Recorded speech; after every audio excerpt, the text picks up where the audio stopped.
عثمان رضی اللہ عنہ. اب عثمان رضی اللہ عنہ جو تھے وہ فزیکلی اسٹرانگ نہیں تھے. He was not a physically strong person. لمبے تھے لیکن تھن تھے. عمر رضی اللہ عنہ کی طرح چوڑے نہیں تھے, مسکولر نہیں تھے, طاقتور نہیں تھے, لیکن کیا تھے, فزیکلی اسٹرانگ نہیں تھے. لیکن سبحان اللہ, اللہ سبحانہ تعالیٰ نے ان سے کام کیا لیا, ان سے وہاں پہ کام لیا جہاں پر ابو بکر اور عمر بھی کام نہیں کر سکتے تھے رضی اللہ عنہ. ہجرت کی, ہجرت کر کے جب مسلمان مدینہ میں پہنچے تو شروع کے چیلنجز جو تھے ان میں سے ایک چیلنج کیا تھا کہ وہاں پہ پانی کا مسئلہ تھا. پہلی پانی کا مسئلہ تھا, اوپر سے آپ سوچیں کئی سو صحابہ ہجرت کر کے پہنچ گئے مدینہ. اب جب مدینہ پہنچے تو جب پانی کا مسئلہ ہوا تو وہاں پر ایک کنواں تھا بئر روما کے نام سے, اور وہ کنواں ایک یہودی کے پاس تھا, اور وہ یہودی وہ میٹھے پانی کا کنواں تھا, تو وہ یہودی اس کنویں کا پانی بیچا کرتا تھا, اور وہ اتنا ایکسپینسو تھا, اتنا مہنگا پانی بیچتا تھا. فار ایگزامپل اگر آپ کو 1 ڈول چاہیے, 1 ڈول اگر آپ پانی خریدنا چاہتے تھے تو اس کے بدلے میں وہ کہتا تھا کہ 1 مد جو یا کھانا جو جتنا تم لے کے آؤ گے تو اس کے بدلے میں تمہیں 1 ڈول پانی کا دوں گا. اور وہ جتنا کھانا اس کے بدلے میں لیتا تھا وہ تقریباً 3 لوگوں کا کھانا ہوتا تھا. تھنک اباؤٹ کہ 3 لوگوں کا کھانا لے کے آؤ گے تو اس کے بدلے میں تمہیں 1 ڈول پانی کا ملے گا. اپروکسیمیٹلی آپ کو میں بتا رہا ہوں.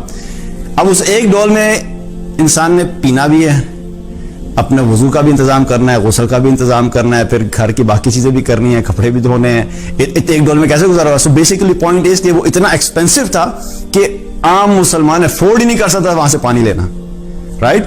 تو آپ صلی اللہ علیہ وسلم نے وہاں پر اعلان کیا کہ کون ہے جو اس کو خریدے, کون ہے جو اس کنویں کو خریدے گا. اور آپ سے نے کیا فرمایا کہ جو بھی اس کنویں کو خریدے گا اللہ اس کو معاف فرما دے گا, جو اس کنویں کو خریدے گا اللہ اس کو معاف کر دے گا. عثمان رضی اللہ عنہ نے سنا اور وہاں پر گئے, اس کے پاس گئے, اس کے پوچھا کتنی ہے, اس نے قیمت لگانا شروع کی, اور اتنا ایکسپینسو تھا کہ وہ سوچ بھی نہیں سکتے تھے خریدنا. تو تقریباً اس کی جو قیمت بنتی تھی 20,000 کے 25,000 کے قریب دینار کے قریب قیمت بنتی تھی. اب 25,000 دینار اس وقت کے اگر آپ ٹائم ویلیو آف منی سے لگائیں تو وہ آج کے حساب سے کروڑوں روپیہ بنتا ہے, millions of rupees. For example آپ ٹائم ویلیو آف منی کا بیسک کہا گیا کہ اس وقت کی کرنسی آج 1400 سال کے بعد اس کو کنورٹ کرتے رہیں تو اس کو کرتے تو آپ کروڑوں روپے کے حساب سے بنتا ہے. تو عثمان رضی اللہ عنہ انہوں نے جا کے پوچھا کتنے کا, انہوں نے کہا جی اتنے کا. انہوں نے قیمت نکالی اور اس کو پیسے دیے اور واپس آئے اور آ کے کہا یا رسول اللہ میں نے یہ کنواں خرید لیا اور میں نے اس کو وقف کیا اللہ کی خاطر. اب یہاں پر کیا چیز کام آئی؟ ابو بکر رضی اللہ عنہ موجود ہیں, عمر, علی, عبد الرحمن بن عوف, طلحہ بن عبید اللہ, بڑے بڑے جلیل القدر صحابہ رضی اللہ عنہم اجمعین موجود ہیں, لیکن کسی کی فزیکل اسٹرینتھ نہیں یہاں پہ کام آئی کیونکہ ضرورت نہیں تھی فزیکل اسٹرینتھ کی. ایمان سب کے اندر تھا, جذبہ سب کے اندر تھا, کرنا سب چاہتے تھے لیکن کیپیسٹی نہیں تھی. تو کس کے کام آئی؟ عثمان رضی اللہ عنہ. عثمان رضی اللہ عنہ وہاں پر کیا اور تمام مسلمانوں کے لیے پانی کو وقف کر دیا. اسی طریقے سے غزوہ تبوک کا موقع جب آیا تو سب لوگ مال لے کر آئے, ابو بکر لے کر آئے, عمر رضی اللہ عنہ لے کر آئے, تمام صحابہ نے کنٹریبیوٹ کیا.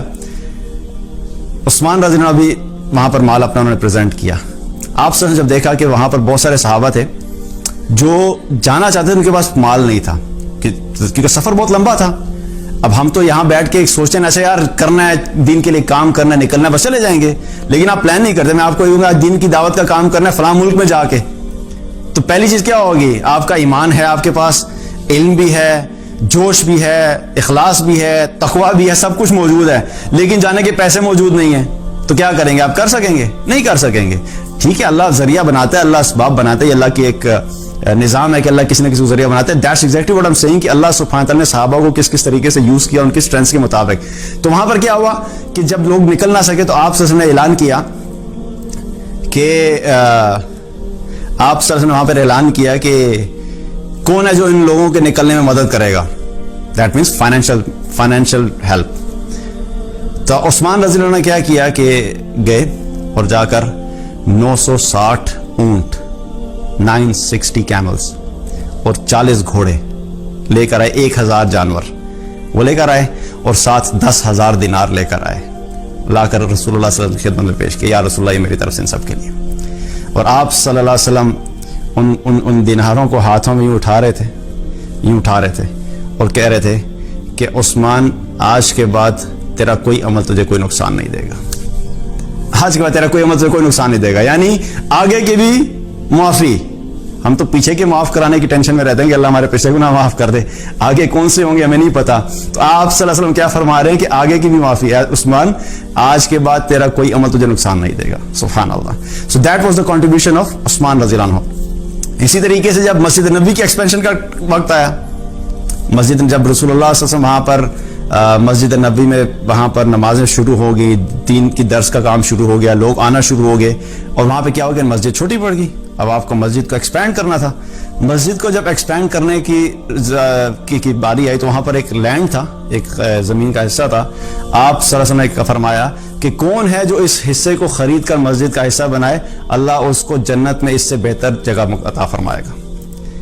اب وہ حصہ جو تھا اس کی قیمت تھی تقریباً 20,000 سے 25,000 دینار۔ اگین وہاں پہ آپ کو کیا چاہیے؟ You need money.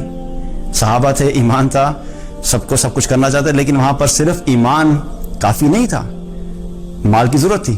تو کیا کون اٹھا؟ عثمان رضی اللہ عنہ آگے، عثمان رضی اللہ عنہ آگے۔ پھر انہوں نے جا کے اس زمین کو خرید کر مسجد کا حصہ بنایا۔ اور آپ سوچئے عثمان رضی اللہ عنہ کا مقام کہ آج تک جتنے مسلمان اس جگہ پر نماز پڑھ رہے ہیں اس کا اجر کس کو جا رہا ہے؟ عثمان رضی اللہ عنہ کو۔ مسجد نبوی میں جتنے جگہ پہ اس ایریا میں نماز پڑھتے ہیں 1400 سال سے مستقل عثمان رضی اللہ عنہ کو اس کا اجر جا رہا ہے، سبحان اللہ۔ ایون دو کہ وہ پہلے ہی کامیاب ہیں لیکن درجات تو بلند ہو رہے ہیں۔